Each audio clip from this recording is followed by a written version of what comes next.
Well, listen to this.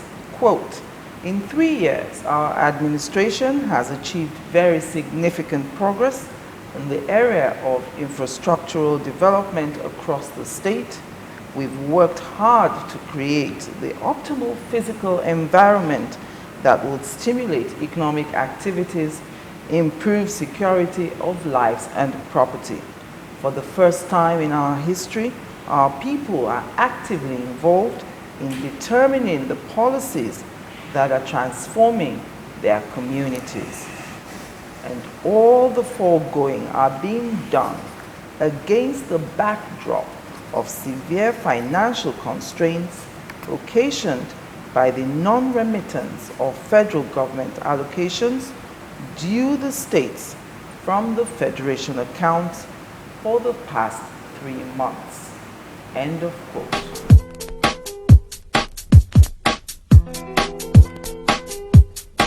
Well, hello and welcome. This is 60 Minutes with me, Angela Ajitumobi, and I thank you for joining me on the program today. Now, my host today is the Governor and Chief Executive of a state that's 17 years old. He was sworn in as the governor on October 16, 2010. It's 3 years since he became governor, and today that Ekiti State is 17 years old, he counts many achievements. In another 1 year, he will be going back to the electorate seeking their votes for a second term. How far has he gone with keeping those promises he made at the time he assumed office as governor and chief executive of the state? Join me after the break. I'm counting down 60 minutes with Dr. John Fayemi, the governor and chief executive of Ekiti State.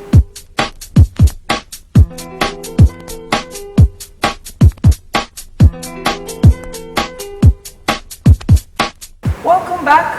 Welcome, Dr. Fayemi. Thank you very much for coming on the program again. Thank you, Angela. Welcome back to Ekiti. It's good to have you back.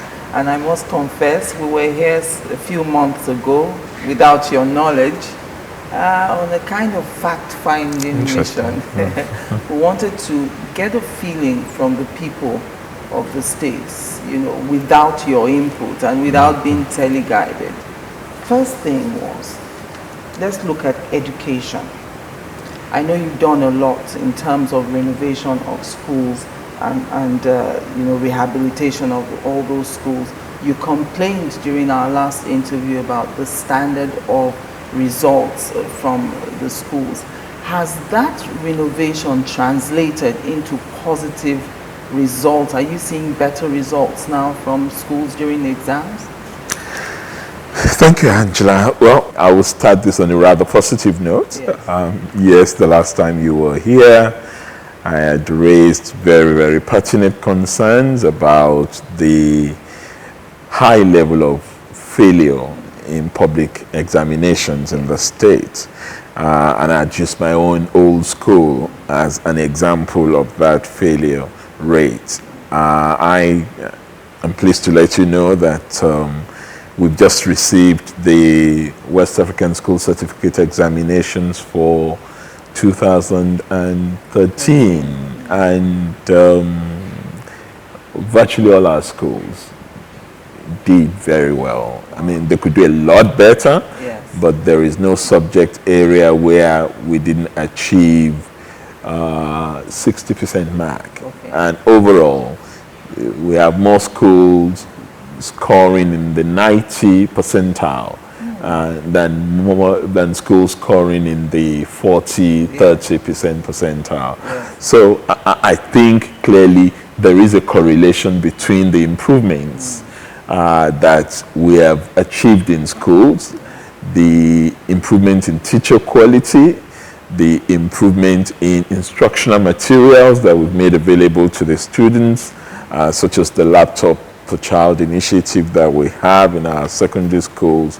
But it also points to the long road that we've still got to travel because now we have a challenge of ensuring that we do not see a reversal in this progress that has occurred. This is perhaps the best examination result the state has had in a decade. So I think if you focus your mind and you do the right things as we were determined to do, which did not make us very popular in certain circles, I might add, you do get the results ultimately, and we're beginning to see that progress. And at the tertiary level, we're also witnessing a lot of positive developments. I got, as visitor, the National Universities Commission had recently contacted me about the accreditation results of our merged university. And in every single course, Ekiti State University now has accreditation, unlike before, where that wasn't the case. But some people are complaining about that merger of the tertiary institutions. They disagree with that. They think rather than merge, Ekiti State should be setting up more tertiary institutions. Well, you know, we did not just pull out the policy to merge out of the hat. We had an education summit. First, we had a visitation panel that produced a set of recommendations that we put before an education stakeholder summit, chaired at the time by the late Professor Sam Aluko.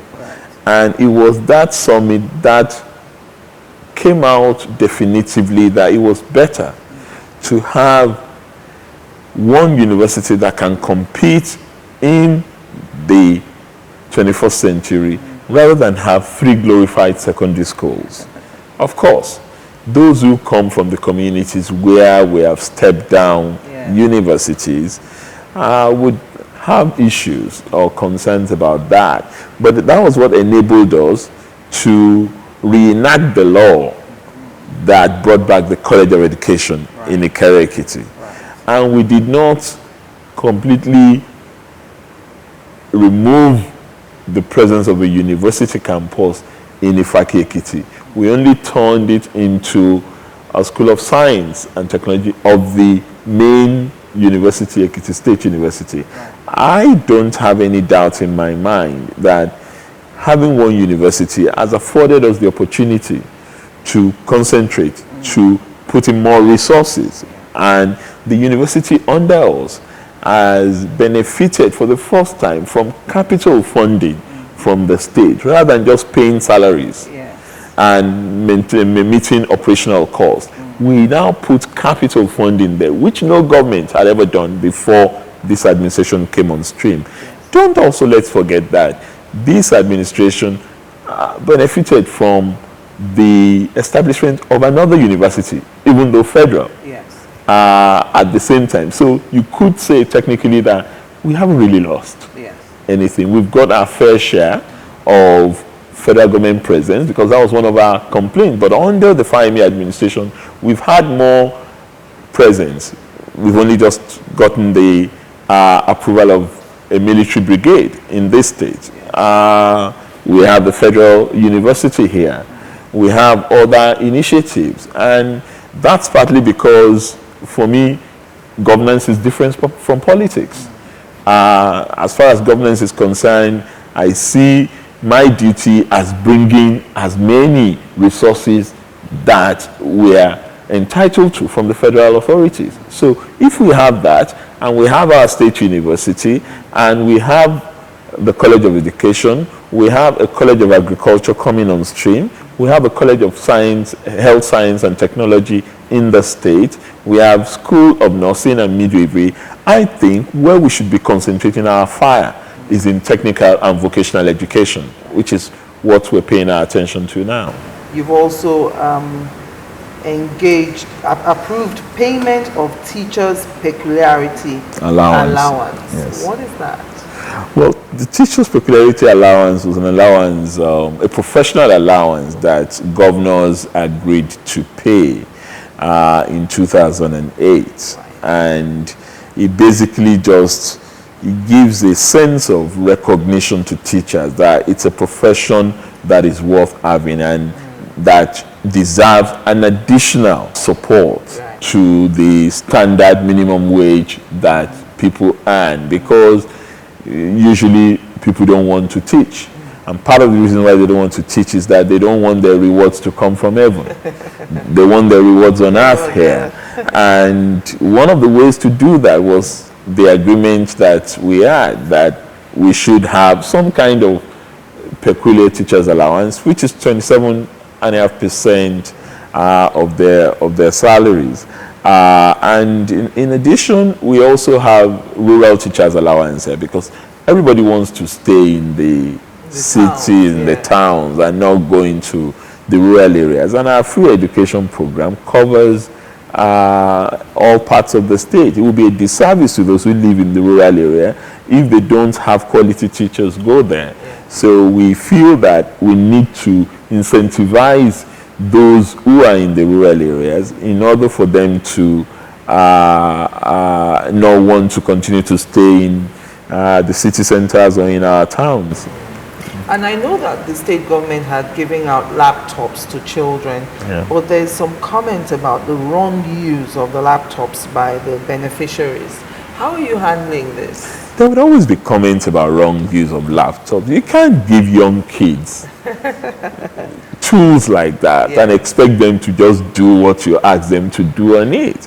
Of course, some of them bring flash drives containing pornography and all sorts of things. And at that age, I mean, just recall when you were a teenager in high school, there were all sorts of hormones running rampage in these young kids, and they read stuff, they watch films, they of course get that to the system.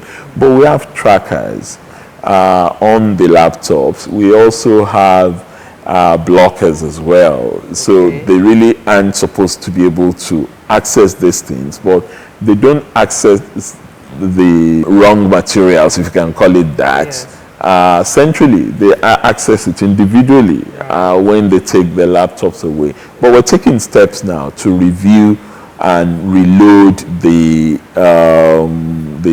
blockers of such material that we don't find acceptable. But there's no way you can totally eradicate the curiosity of young adults, because they are some of them are in their teens, to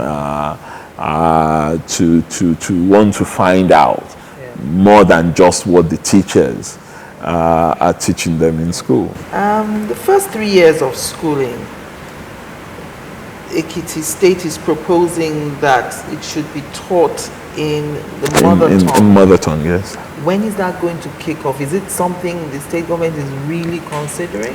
We're very passionate about it. In fact, our deputy governor is in charge, being a professor of education herself, and she has set up a team to also strengthen the development of a curriculum that would enable us to do that. But one of the things that has come on board that is that as part of our regional integration initiative, we are also thinking of broadening it and ensuring that all the other states come on board. And at our last governors meeting, it was a topic of discussion, and it should be possible for us to start this. I don't want to put my finger on any specific date, but in the shortest possible time. In Ekiti State, parents who deny their children access to education will be sanctioned, I'm told. Now, with the official flag off of the registration of primary and primary school pupils for 2013-2014, when will that process of sanctioning start? We've always had it. Ekiti State, you know, education is not only free here, it's compulsory. And it's the compulsory bit of it that necessitates sanction for those who want their children to engage in street hawking when they should be in school. And we are already sanctioning people because it also violates the child rights law. We have the child rights law in the state, and clearly stipulated in the child rights law is compulsory education for all children of school age. Has that law improved registration of clearly, children coming forward? we've had an exponential increase in registration of students coming forward. But don't also forget that Ekiti has the highest enumeration record for students in the country, not just in the Southwest. So although there are 10.5 million kids out of school in Nigeria, in Ekiti State, we have less than 1 or 2%. We have a 97% registration. We have the highest registration record in the entire country, but we want to have 100%. On the graduate summer school that your administration has put forward, yes, also starting in Ikogosi, I know it probably is a way of promoting Ikogosi as well. How is that coming up? It's much more than that. We had the first one of the graduate summer school in June. I mean, it was an idea that came up in my conversation with a number of my colleagues in the diaspora. There are many of my friends in the diaspora that are interested in putting back. And it's clear to them they cannot just move back to Nigeria lock, stock and barrel. They have mortgage to deal with. They have families to raise. Children are in school. You know the usual. Yes. But I then happened upon the idea, discussing with a number of them, that, okay, you want to do so much. You want to support me. Yet, you cannot move back home. Yes. Because of these fat salaries you are earning in your Ivy League universities abroad. What do you do during your summer break? Isn't it possible for us to devise and design a scheme that can put you to really good use at home? Yes. I'll look for a way to get you the ticket. I'll give you some reasonable stipend that would bring you back to teach our own graduate students things that they may be fundamentally lacking in. Yes. Updated research, methodology, appraisal. And that was what led to the first Ikogosi Graduate Summer School. Right. And we had over 50 students, about 10 faculty members from different universities in the United States, in Europe, and also some from Nigeria. And I thought it was a successful scheme because the demand that we've since received afterwards has been very positive. All right, join us again after the break. Welcome back. If you've just joined us, it's 60 Minutes with me, Angela Ajutumobi, and it's coming to you from Ekiti State, Ileye. Did I say that right? Ileye. Yeah. You tried. All right, now, you said for the first time in our history, our people are actively involved in determining the policies that are transforming their communities. Now, 82 communities, July 4, 2013, got a total of 300 million naira for projects under the self-help program of the state government. According to my investigation, they submitted their priority self-help projects for grants, and this will help to complete ongoing projects.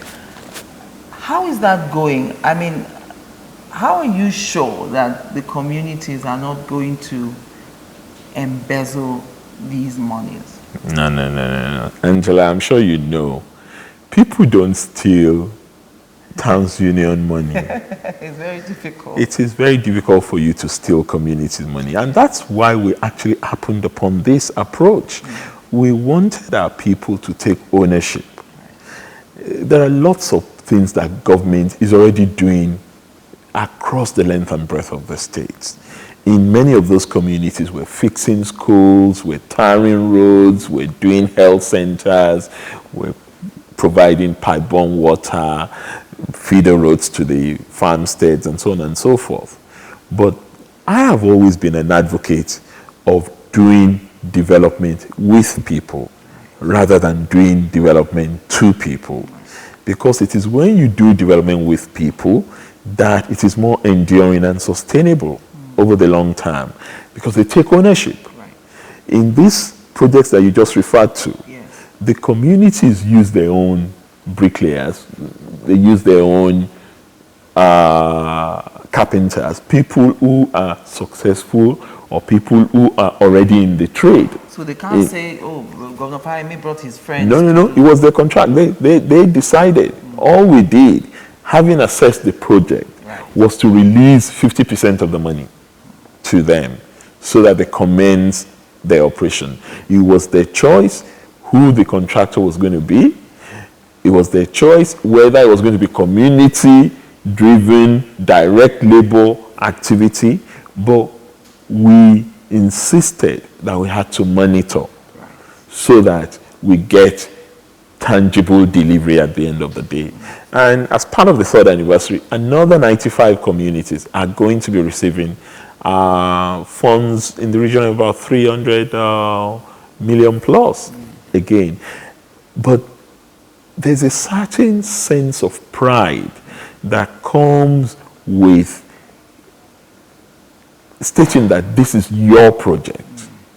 Yes, government may be doing a whole lot. So it's almost like a fourth tier of government. Right. Who are the people that you drive this thing at the community level? Every year before we finalize the budget, I go to all the communities. I'm starting it again in November this year.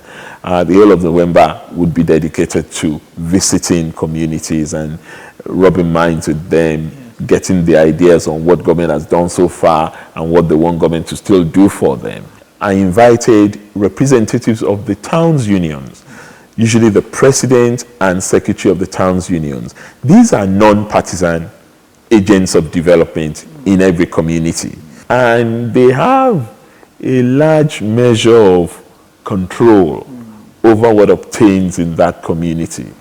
And ironically, you may have somebody who is notorious as a pilferer of government resources in his public office.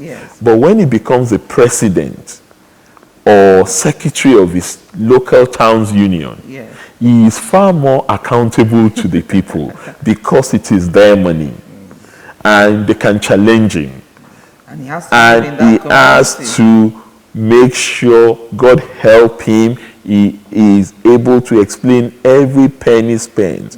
In the course of these particular initiatives that you referred to, I have run into the president of one of the towns union who came with a team from his community to buy cement directly here in Ado-Ekiti and to buy tiles. He didn't let them come on their own. He didn't let the workers come. He led them to these wholesale suppliers, bought the items, accompanied them back to the community, ensured that they delivered. There's no padding of contracts. There's no padding of contracts as we used to have in government, and we still do. There is no deduction. There's no middleman. And what we've noticed, those initiatives are better done, speedily delivered, even faster than government-run contracts. So it makes economic sense for us to do it. It gives our people a sense of ownership and control and commitment. And they begin to see themselves as active agents of governance in a manner that it never used to be the case. So it's not a them and us. I can go to the community and say, so what have you done with your money? And if you can't explain what you've done with your money, then you have yourself to blame. The community will hold you responsible. The community will hold you responsible. And it also drags the towns unions, the communities, in a subconscious manner into the art of governance. So they're involved. They can go out there and say, no, no, no, no, no, no, no. We did it. It was not Mr. Governor. He gave us money and we went to do it ourselves. Right. Last year we went to Ikogosi with you to see, the renovations going on there. How far then with the revamp of Ikogosi? Is the logistics better now? Are the lodgings ready for people? Are the roads all done? The roads are all done. The lodgings are ready for the people. It's actually in use. Although we have not formally commissioned it, but it's in use. And is it a popular resort? It is a popular resort. It's a destination of choice for a lot of our people, and it's also a place where many events and conferences are taken to lately. But we still have quite some work to do, particularly around the second phase of the resort, which would include the golf course and the golf apartments and another hotel and a theme park. So there's a whole lot that is still coming to Ikogosi. All right. And residents and visitors to Ekiti State, I remember on September 4th, you promised uninterrupted broadband services with the start of the first phase of the optical fiber lane project in Ado Ekiti.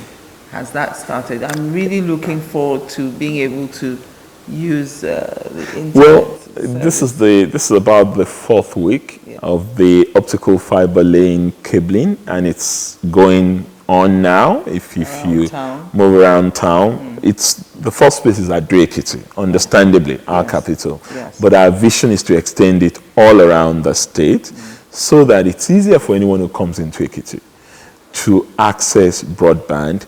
And our vision is that it would make Ekiti a cheaper place for businesses to run, rather than what obtains in other parts. As a matter of fact, outside of Lagos, Port Harcourt, and maybe Abuja, I am not aware of any other place where you would have this kind of initiative that we have. And it fits in snugly with our knowledge zone agenda. We have an Ekiti knowledge zone, which privileges a focus on the knowledge economy, rather than a resource economy, solid minerals, oil.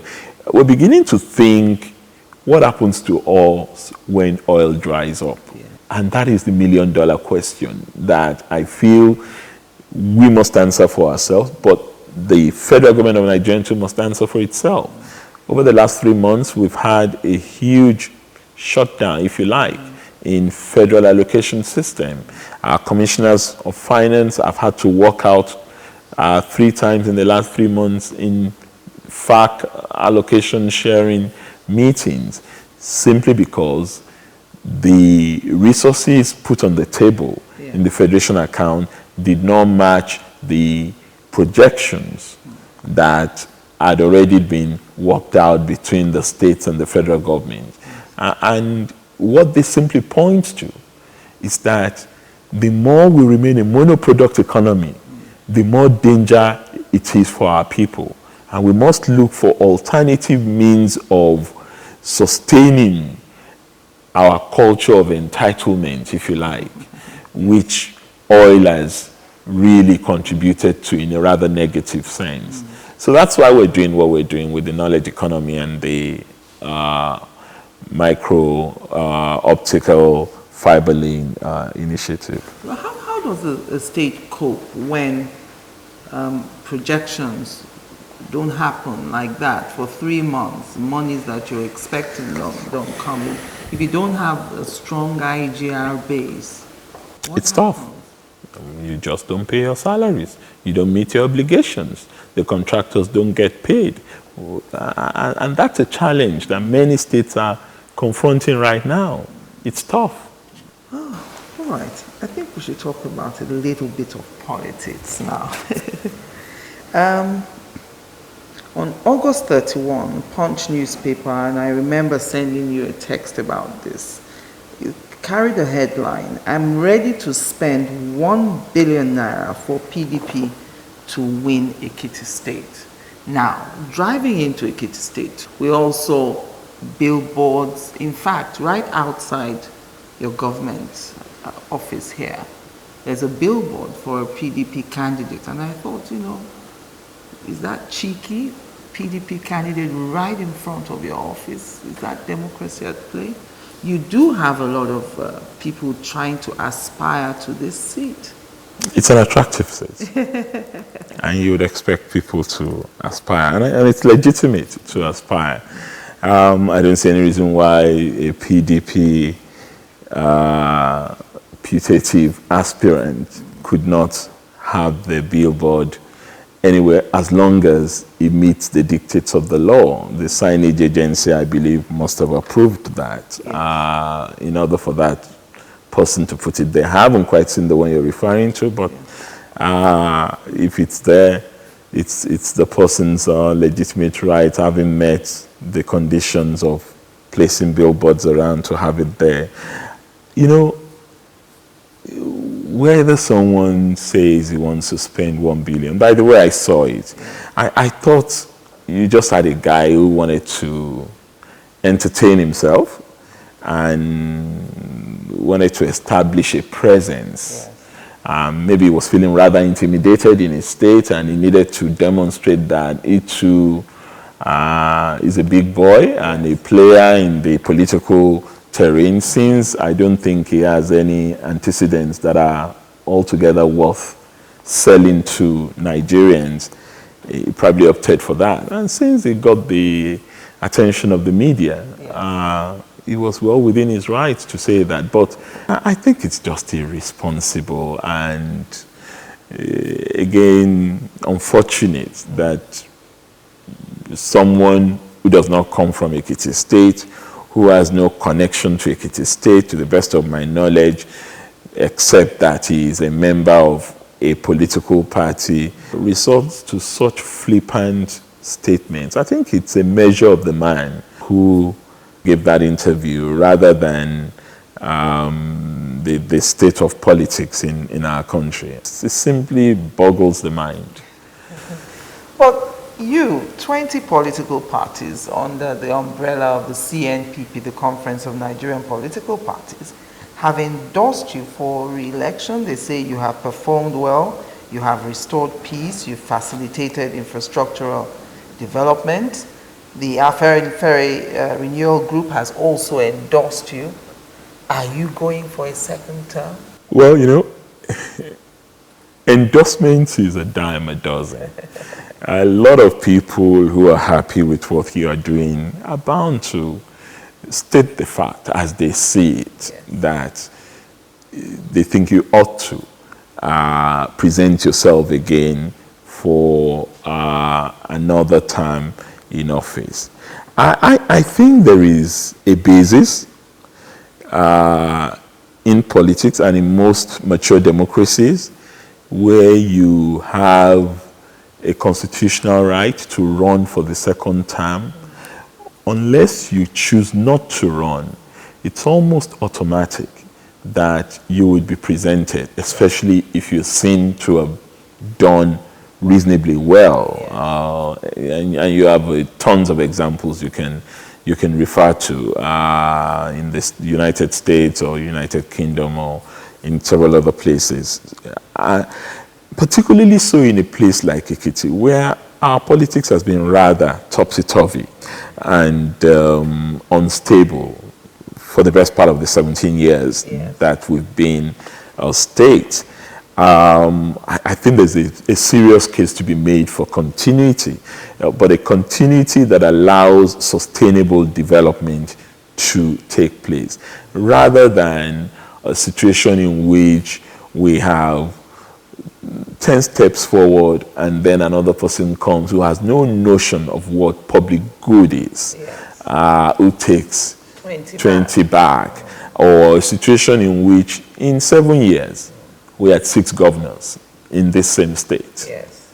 I think there's a lot of benefit that comes from predictability of the governance structure that promotes accountability and transparency, and that can see a trajectory that is clear that the government is pursuing, rather than one that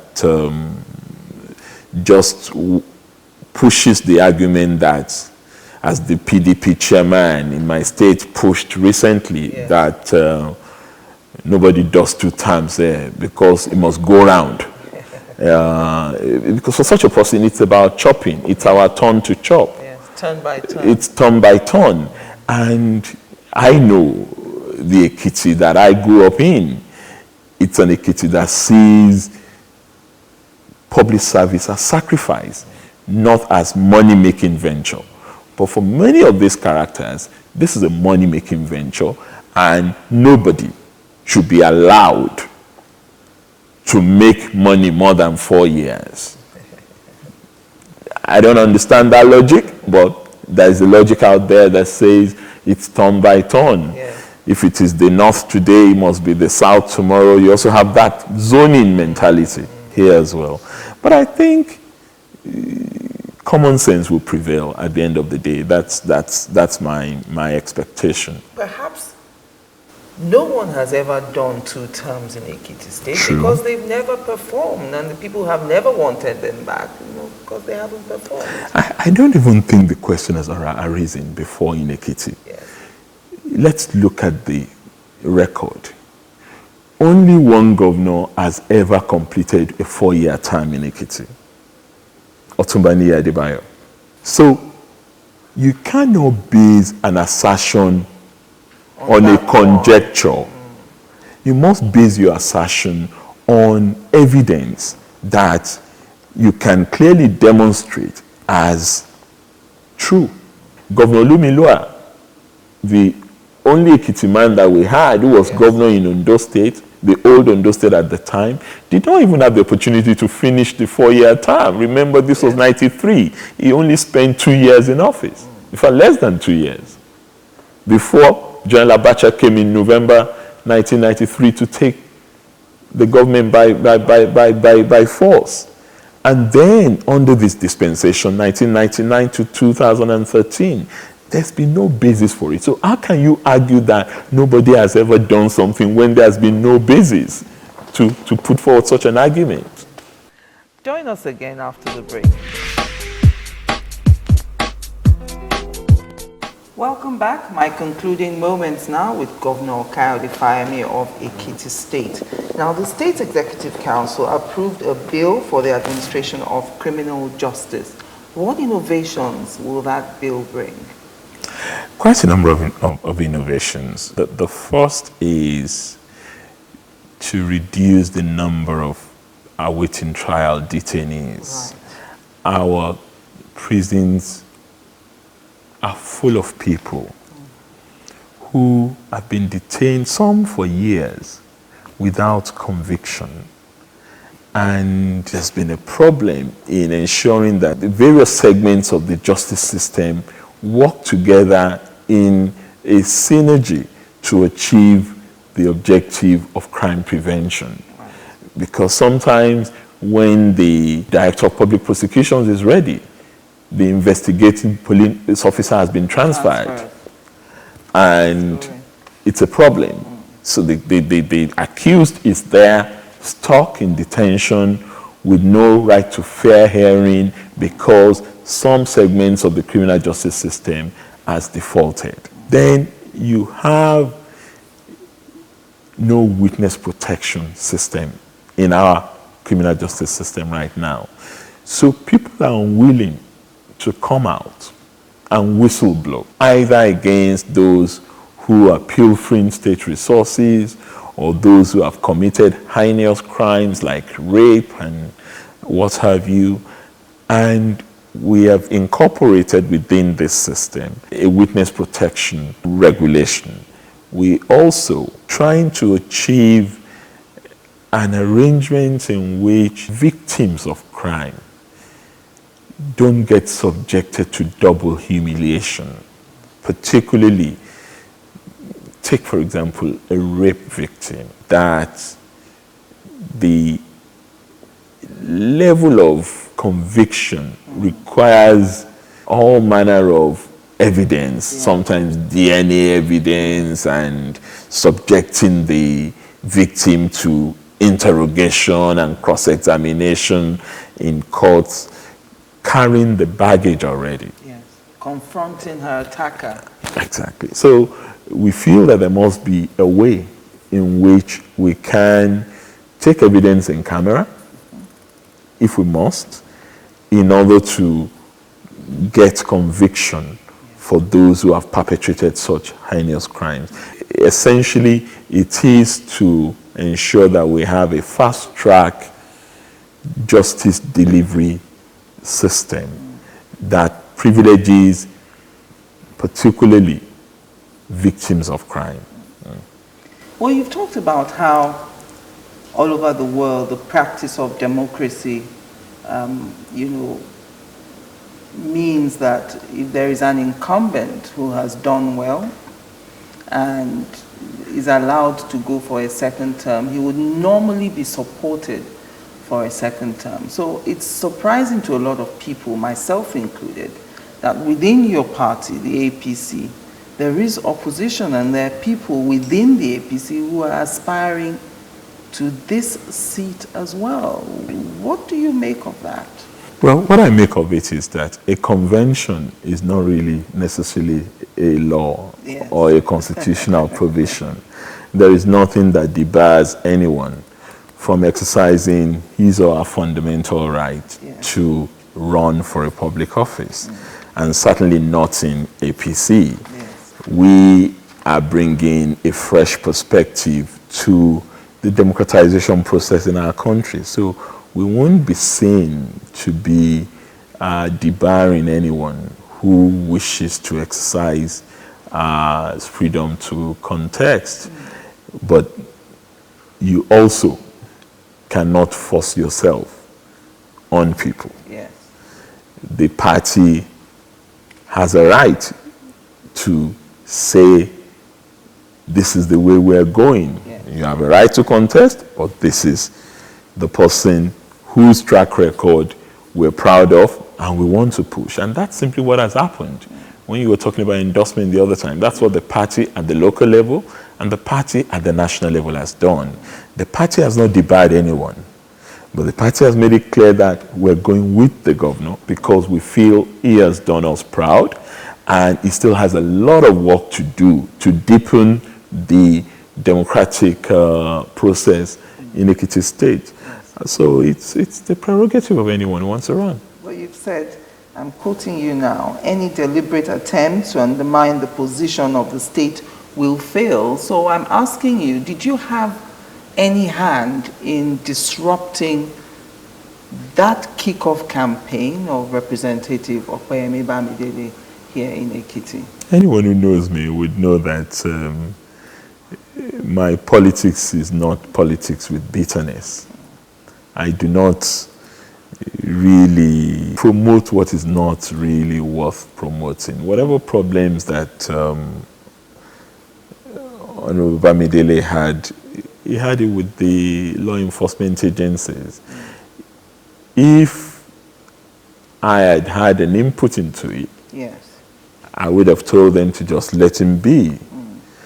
There are 10, at the last count, there were 10 PDP aspirants that I know who have come out in Ekiti to declare their interest in the gubernatorial race. yes.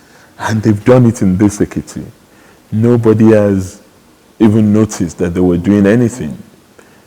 Partly because they adhered to the strict provisions of the law by doing it inside the party headquarters and the campaign headquarters.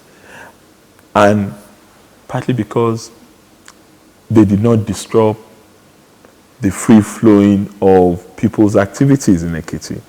So if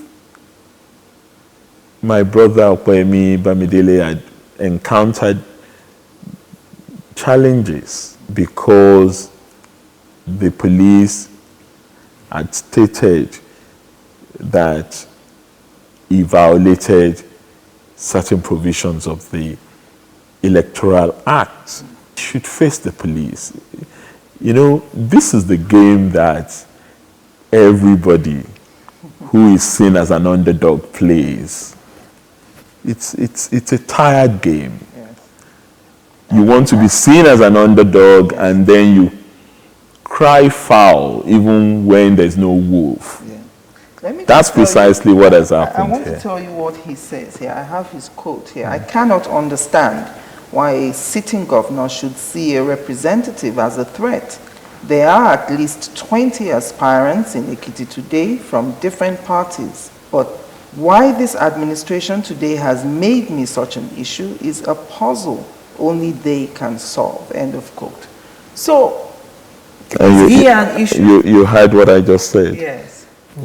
How can Fayemi be an issue? I have 6 representatives in the House of Representatives. To the best of my knowledge, yes, he is on his own. I have 3 senators in the Senate. If he is choosing to go down a road to nowhere, it's his prerogative, as I said. What he cannot succeed in doing is creating an image of a monster for me, because anyone who knows me, who knows my track record as a human rights activist, who knows my track record as a democracy campaigner, who knows the way I fought to become governor here, and the way I consistently appealed to people not to even indulge in violence. If anyone imports violence into the state and wants to be seen as an underdog, I'm afraid he's not going to succeed, because it's baiting. And when you bait, you expect that people will react to your baiting. It's the old game, and it is tiresome, it is unimaginative, it does not add any value to whatever he wants to do. All he should do, if I were in his shoes, is set out an agenda for change. What is it that Governor Fayemi is not doing that you think you can do better? And provide evidence, statistics that people can challenge you on. Facts and figures. That's the way I think the game should be played. Ekiti now is not the Ekiti of 1 week, 1 trouble, 7 years ago. Yeah. We've left that Egypt. We're not going to go back there. Yes. Not under my watch. But let me take you back a little bit. Because Mr. Bamidele says he was made to step down from going to the Senate, I'm just thinking off the top of my head, did you at any time promise, either orally or in writing, to anyone that you would only do 1 term? If he said he was made to step down, was he made to step down? Who made him to step down?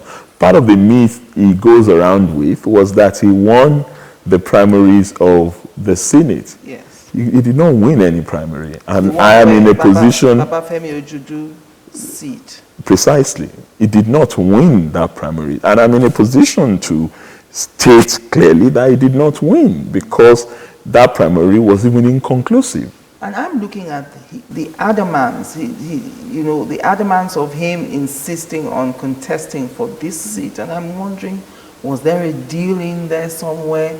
Maybe you have changed your mind since you became governor. That would be a deal that is a figment of his imagination. It would not have anything to do with me. But you see, I feel constrained even discussing Honorable Bamidele, because I consider him still as a brother. And I hope he comes back to his senses and he conducts himself in a manner that would endear him to history and to our people. Ekiti people are very, very sensitive to notions of treachery. We do not subscribe to treachery around here. Don't dare us. And if you do, history is replete with Ekiti men who have found themselves undergo the roughest of patches. People with promising careers who just went down the drain because of vaulting ambition. And I can't let you go without talking about the Nigerian Governors Forum, even though I promised that I wouldn't talk about it. But on Friday, August 16, at the meeting of the Niger Delta Power Holding Company, I saw you in a group photograph with the governors of Delta and Abia states. And you said, I'm quoting you now, there is no separation among us. The G19 and the G16, we are all one. Absolutely. End of quote. We are. And you've just seen proof of that. When 36 commissioners of finance walked out of a meeting with the Honorable Minister of State of Finance. Yes. We are all one. And ultimately, truth will prevail. But you also said it doesn't all go well for us, for some people to be hiding or creating the impression that they are the president's men. We all are president's men. We are the president's governors. So we are all his men. End of quote. Yeah. You still I still stand by that. Anyone who is the elected president of Nigeria, as a matter of course, must be respected, honored by all of us. Not in a master-servant relationship. Yes. I mean, I've always argued that these are coordinate powers. They're not subordinate powers. Yes. But we have a power that is responsible for a larger entity. And we must respect that fact. And the president is the president of the Federal Republic of Nigeria. We do not think the president ought to have been involved with one side or the other as far as the Nigerian Governors Forum matter was concerned. Having been a governor himself, he would know that governors guide their independence very jealously. And they don't want any interference from any authority, higher or lower. It's sad for the impression to have been created that some group belong to the president and some of us are pariahs. Yes. From the president. I have nothing against President Jonathan. As a matter of fact, I relate quite well with him. I like him. I respect him in spite of our party differences. Yes. But I do not subscribe to the presidency getting involved in the affairs of the Nigerian Governors Forum. I don't think it is their business. And as a governor who jealously guides my reputation and my independence, I would still not subscribe any day to that being done by any president. All right, so let's end this now with some of the innovations or achievements that you reeled out on the 17th anniversary of the creation of Ekiti State. You've approved another 5,000 elderly citizens qualified to be included in the Social Security Scheme for the elderly. You've approved a 6% increase in the salaries of pensioners in the state. That's to take effect from January next year. You've engaged 1,800 youths under the Peace Corps initiative. That's to be launched in October 2013. You've engaged another batch of 5,000 youth under the Youth Volunteer Scheme this October. And you see all of this without money coming from the Federation account in the last 3 months. Well, I'm sure money will still come. It's our entitlement. We'll get our money. These are not things that we just woke up one morning and did. They were part of a phased initiative. We knew coming up to our 3rd anniversary, we would be launching many of these schemes, but yes, it's been in preparation all year round. Yes. So it's part of the duty we owe our people. Yes, people say we do a lot of physical changes to the state, and they appreciate it, but people still talk about human empowerment, human development, because there is a high level of unemployment in Nigeria, not limited to Ekiti. Right. And our people want us to do something about that. So if you see me concentrating a lot more on that part of our connecting infrastructure development to human empowerment, it's the necessary synergy that would give us the right results at the end of the day. Thank you very much, Dr. Fayemi, for coming on 60 Minutes with me again this year.